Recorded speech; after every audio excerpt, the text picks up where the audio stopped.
जी, मेरा नाम निसार अहमद मीर है। मैं अनंतनाग से वाबस्ता हूँ, अनंतनाग की सडोरा से सर।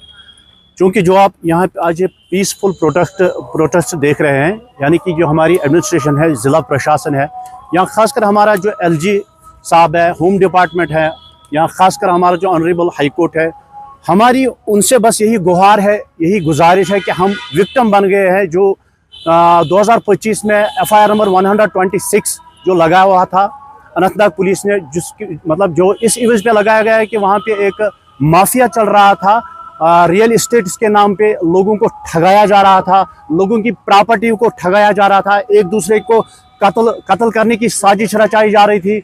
नशा, यानी कि अभी जो हमारा प्रशासन आज बोल रहा है कि नशा मुक्त जम्मू कश्मीर होना चाहिए, हम इसको सल्यूट करते हैं, हम इसको सलाम करते हैं, लेकिन इसी के related it is a social issue. ये सोसाइटी का मसला, ये एक आदमी का मसला नहीं है, ये 200 फैमिलियों का मसला है कि इन लोगों ने हमें इस तरीके से ठगा है, अपने जाल में फंसाया है।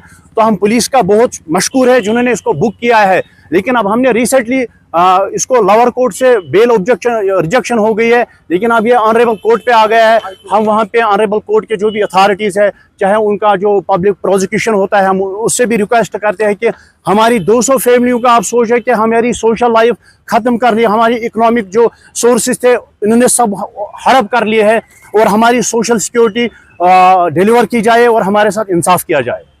चैनल को धन्यवाद देता हूँ, शुक्रिया करता हूँ जो हमारी आवाज़ आगे पहुँचाने के लिए आगे ऑनरेबल कोर्ट तक पहुँचाने के लिए, और एलजी साहब को भी पहुँचाएंगे।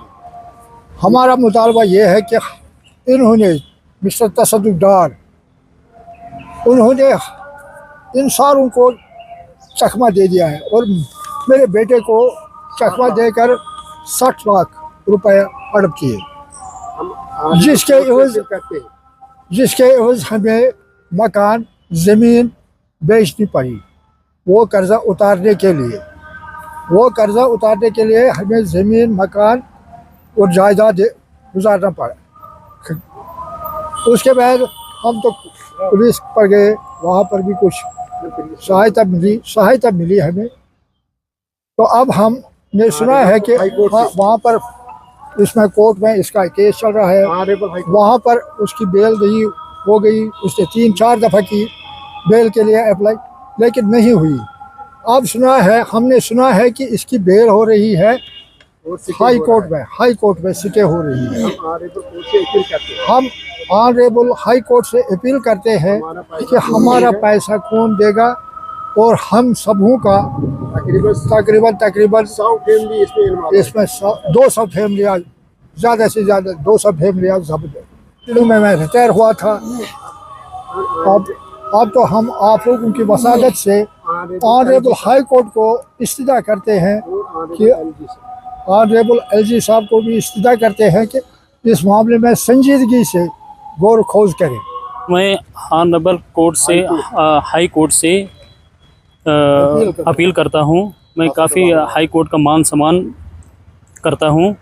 तो इन लोगों को वहां से तसद्दुक़ डार, हुसैन आ गया, मोहम्मद इकबाल वानी और मुजीब अहमद कोका, जिन्होंने इतना धोखाधड़ी से हमारा पैसा लिया हुआ है, अपने जाल में पूरी तरह से फंसा के जो पैसा हड़पा है। तो लिहाजा इतनी सारी फैमिलियों को इन्होंने तबाह किया है सर। तो इनको बेल नहीं होनी चाहिए, ना को स्टे होना चाहिए। तो मैं एलजी साहब से भी प्रार्थना करता हूँ, हाथ जोड़ के विनम्र प्रार्थना करता हूँ कि हमारे साथ इंसाफ किया जाए।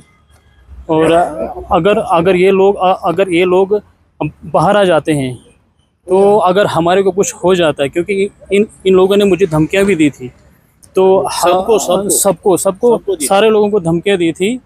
तो अगर कुछ हो जाता है, हमारी फैमिली को अगर कुछ भी हो जाता है, उसका जिम्मेवार सर कौन होगा?